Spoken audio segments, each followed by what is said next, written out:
बुरे वक्त में भगवत गीता की ये बातें हमेशा याद रखना। Best Krishna motivational speech.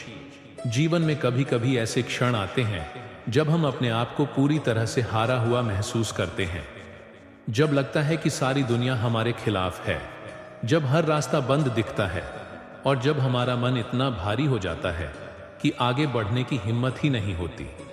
ऐसे समय में हमें याद आता है अर्जुन का वह क्षण जब कुरुक्षेत्र के मैदान में वह अपना गांडीव धनुष रखकर बैठ गया था।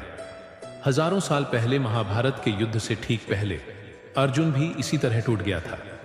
वह भी हमारी तरह संशय में था, डर गया था और उसे भी लगा था कि वह कुछ नहीं कर सकता। लेकिन उस समय भगवान कृष्ण ने उसे जो ज्ञान दिया, वही ज्ञान आज भी हमारे जीवन के हर कष्ट का समाधान है। नमस्कार मित्रों, मैं आपका स्वागत करता हूं मार्गदर्शन चैनल पर। यह चैनल उन सभी के लिए है जो जीवन में सही दिशा की तलाश कर रहे हैं। यहां हम प्राचीन भारतीय ज्ञान परंपरा से आधुनिक जीवन की समस्याओं का समाधान खोजते हैं। आज हम बात करने जा रहे हैं भगवत गीता की उन महान शिक्षाओं के बारे में जो कठिन समय में हमारा मार्गदर्शन करती हैं। अगर यह वीडियो आपको पसंद आए तो लाइक करना न भूलें और अधिक प्रेरणादायक कंटेंट के लिए चैनल को सब्सक्राइब करें। कर्म का सिद्धांत, कर्मण्येवाधिकारस्ते। भगवान कृष्ण कहते हैं कर्मण्येवाधिकारस्ते मा फलेषु कदाचन। इसका मतलब है कि तुम्हारा अधिकार केवल कर्म पर है, फल पर नहीं। यह गीता का सबसे महत्वपूर्ण श्लोक है और जीवन की सबसे बड़ी समस्या का समाधान है। जब भी हम कोई काम करते हैं तो हमारा मन उसके परिणाम पर टिका रहता है। हम सोचते हैं कि अगर मेहनत कर रहे हैं तो सफलता मिलनी ही चाहिए, लेकिन जब परिणाम अपेक्षा के अनुसार नहीं आते तो हम टूट जाते हैं। यहीं से निराशा शुरू होती है। कृष्ण जी हमें सिखाते हैं कि परिणाम हमारे नियंत्रण में नहीं है, हमारे नियंत्रण में केवल हमारा प्रयास है। जब हम इस सच्चाई को समझ जाते हैं तो हम असफलता से घबराते नहीं और सफलता में अहंकार नहीं करते। हमारी सारी ऊर्जा काम पर लगती है, परिणाम की चिंता में नहीं। यह सिद्धांत आज के युग में और भी महत्वपूर्ण है। आज की प्रतिस्पर्धा के युग में हर व्यक्ति परिणाम पाने की जल्दी में है, लेकिन जो व्यक्ति इस सिद्धांत को समझ जाता है वह तनाव मुक्त होकर बेहतर काम करता है और अंततः बेहतर परिणाम भी पाता है। मन की शक्ति, मन एव मनुष्याणाम। भगवत गीता में कहा गया है मन एव मनुष्याणाम कारणम बंध मोक्षयो। मन ही मनुष्य के बंधन और मोक्ष का कारण है। यह श्लोक हमें बताता है कि हमारी सभी परेशानियों और खुशियों का मूल कारण हमारा मन है। जब हमारा मन अनियंत्रित होता है तो वह हमें परेशान करता रहता है। वह भूत की चिंता करता है और भविष्य की चिंता में डूबा रहता है। वर्तमान में जीना भूल जाता है। इससे हमारा जीवन दुखों से भर जाता है। लेकिन जब हम अपने मन को नियंत्रित करना सीख जाते हैं तो वही मन हमारा मित्र बन जाता है। यह हमें शांति देता है, सही निर्णय लेने में मदद करता है और जीवन में स्पष्टता लाता है। मन को नियंत्रित करने के लिए गीता में ध्यान, प्राणायाम और निरंतर अभ्यास का उपाय बताया गया है। जब हम अपने विचारों को देखना सीख जाते हैं और उनमें बह जाने की बजाय उन्हें नियंत्रित करना सीख जाते हैं तो हमारा जीवन बदल जाता है। निर्भयता का संदेश, अभयम सत्व संशुद्धि। गीता के 16वें अध्याय में भगवान कृष्ण ने दैवी संपदा की व्याख्या करते हुए सबसे पहले अभय यानी निर्भयता का गुण बताया है। डर ही मनुष्य की सबसे बड़ी कमजोरी है और निर्भयता सबसे बड़ी शक्ति। हम जीवन में कई तरह के डर पालते हैं। असफलता का डर, लोगों के क्या कहेंगे का डर, भविष्य का डर, मृत्यु का डर। ये सभी डर हमें कमजोर बनाते हैं और हमारी प्रगति में बाधा डालते हैं। भगवान कृष्ण हमें सिखाते हैं कि जो अटल सत्य है उसे समझो। आत्मा अमर है, शरीर नश्वर है। जब हम इस सत्य को गहराई से समझ जाते हैं तो हमारे अंदर से सभी डर निकल जाते हैं। निर्भयता का मतलब यह नहीं है कि हम लापरवाह हो जाएं। इसका मतलब है कि हम सही काम करने से नहीं डरें, सच बोलने से नहीं डरें और अपने सिद्धांतों पर खड़े रहने से नहीं डरें।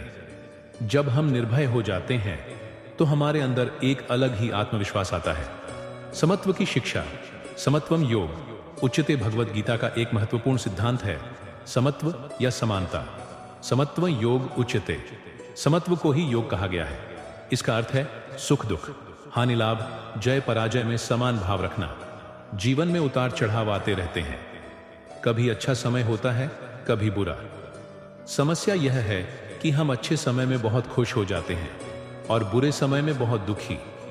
यह मानसिक अस्थिरता हमें परेशान करती रहती है। गीता हमें सिखाती है कि दोनों स्थितियां अस्थायी हैं। जैसे दिन के बाद रात आती है और रात के बाद फिर दिन आता है, वैसे ही जीवन में भी सुख दुख का चक्र चलता रहता है। जो व्यक्ति इस सत्य को समझ जाता है वह दोनों स्थितियों में शांत रहता है। यह समत्व हमें बेहतर निर्णय लेने में मदद करता है, क्योंकि हमारा मन शांत होता है। हम न तो अति उत्साह में गलत कदम उठाते हैं और न ही निराशा में हार मान लेते हैं। श्रद्धा की शक्ति, श्रद्धावान लभते ज्ञानम, गीता में कहा गया है श्रद्धावान लभते ज्ञानम, अर्थात श्रद्धावान व्यक्ति ही ज्ञान पाता है। श्रद्धा का मतलब है दृढ़ विश्वास और समर्पण भाव। आज के युग में लोग सब कुछ तर्क से समझना चाहते हैं। तर्क अच्छी चीज है, लेकिन केवल तर्क से हम जीवन की गहरी सच्चाइयों को नहीं समझ सकते। कुछ चीजें अनुभव से ही समझी जाती हैं और अनुभव के लिए श्रद्धा जरूरी है। जब हमारे जीवन में श्रद्धा होती है तो हम कठिन समय में भी हार नहीं मानते। हमारा विश्वास हमें आगे बढ़ने की शक्ति देता है। हम समझते हैं कि जो कुछ हो रहा है वह हमारी भलाई के लिए ही हो रहा है। श्रद्धा का मतलब अंधविश्वास नहीं है। यह एक वैज्ञानिक सत्य है कि जब हम किसी चीज पर पूरा विश्वास कर लेते हैं तो हमारी सारी ऊर्जा उसी दिशा में लग जाती है और सफलता मिलने की संभावना बढ़ जाती है। स्वधर्म की महत्ता, स्वे स्वे कर्मण्यभृतः। भगवान कृष्ण कहते हैं कि हर व्यक्ति का अपना स्वधर्म है। स्वधर्म का मतलब है वह कर्म जो हमारी प्रकृति के अनुकूल है। स्वे स्वे कर्मण्यभृत, अपने अपने कर्म में लगे रहना चाहिए। आज की दुनिया में लोग दूसरों को देखकर अपना रास्ता बदलते रहते हैं। किसी को इंजीनियर बनते देखकर हम भी इंजीनियर बनना चाहते हैं। किसी को बिजनेस में सफल देखकर हम भी बिजनेस करना चाहते हैं।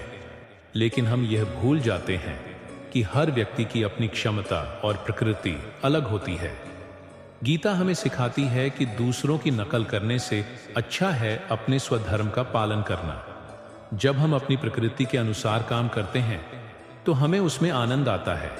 हम उसे बेहतर तरीके से कर सकते हैं और सफलता की संभावना भी बढ़ जाती है। यह नहीं कहा जा रहा कि हम महत्वाकांक्षा न रखें, लेकिन हमारी महत्वाकांक्षा हमारी प्रकृति के अनुकूल होनी चाहिए। क्रोध पर नियंत्रण, क्रोधात् भवति सम्मोह, गीता में स्पष्ट रूप से कहा गया है।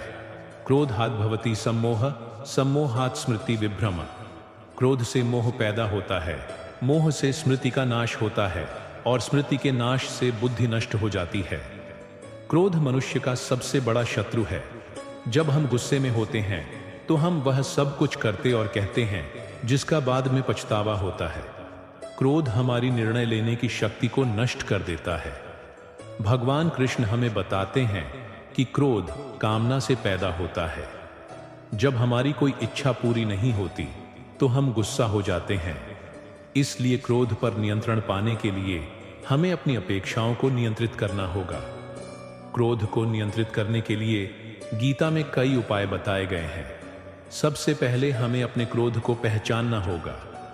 जब हम महसूस करें कि गुस्सा आ रहा है तो तुरंत गहरी सांस लें, मन में भगवान का नाम लें या उस स्थान को छोड़कर कहीं और चले जाएं। धैर्य का महत्व, धैर्य एण्य ही मनुष्याणा। धैर्य सबसे बड़ा गुण है। गीता में कहा गया है कि धैर्यवान व्यक्ति ही जीवन में सफल होता है। आज की तेज रफ्तार दुनिया में लोग धैर्य खो चुके हैं। हर चीज तुरंत चाहिए, लेकिन प्रकृति का नियम यह है कि हर चीज का अपना समय होता है। जैसे बीज बोने के तुरंत बाद फल नहीं मिलता, वैसे ही हमारे प्रयासों का फल भी समय पर मिलता है। जो व्यक्ति धैर्य रखता है वह कभी निराश नहीं होता। धैर्य का मतलब निष्क्रियता नहीं है। धैर्य का मतलब है कि हम लगातार मेहनत करते रहें, लेकिन परिणाम की जल्दी ना करें। जब हमारे पास धैर्य होता है तो हम बेहतर निर्णय लेते हैं, गलतियों से सीखते हैं और अंततः बड़ी सफलता पाते हैं।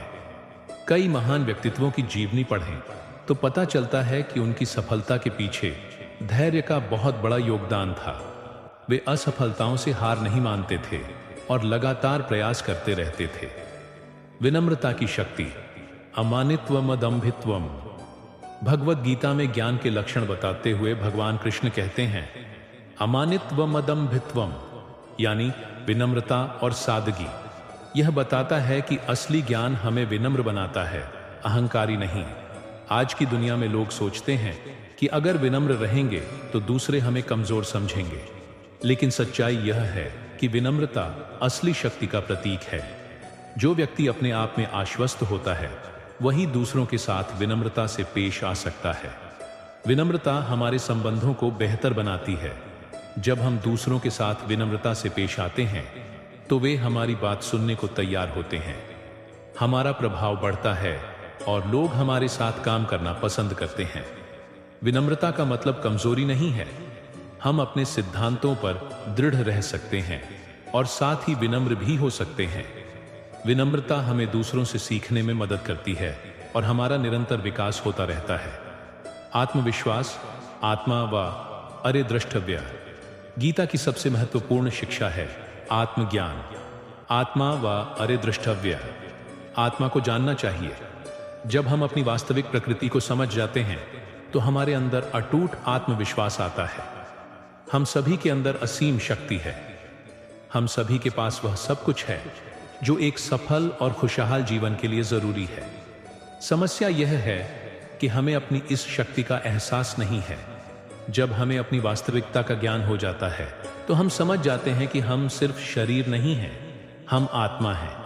आत्मा अजर अमर है, शुद्ध है और असीम संभावनाओं से भरी है। यह ज्ञान हमारे अंदर अडिग आत्मविश्वास लाता है। तो मित्रों, ये थीं भगवत गीता की वे महान शिक्षाएं जो हमारे कठिन समय में हमारा मार्गदर्शन करती हैं। जब भी आप जीवन में परेशान हों, निराश हों या कोई समस्या आए तो इन शिक्षाओं को याद करिए। भगवान कृष्ण के ये अमूल्य वचन हमेशा आपको सही रास्ता दिखाएंगे। याद रखिए, जीवन एक परीक्षा है और हर समस्या हमें कुछ सिखाने के लिए आती है। जब हम गीता की इन शिक्षाओं को अपने जीवन में उतारते हैं तो हमारा दृष्टिकोण बदल जाता है। हम समझ जाते हैं कि कोई भी परिस्थिति हमसे बड़ी नहीं है। अगर यह वीडियो आपको पसंद आया हो तो लाइक करें, शेयर करें और कमेंट में बताएं कि गीता की कौन सी बात आपको सबसे ज्यादा प्रेरणा देती है।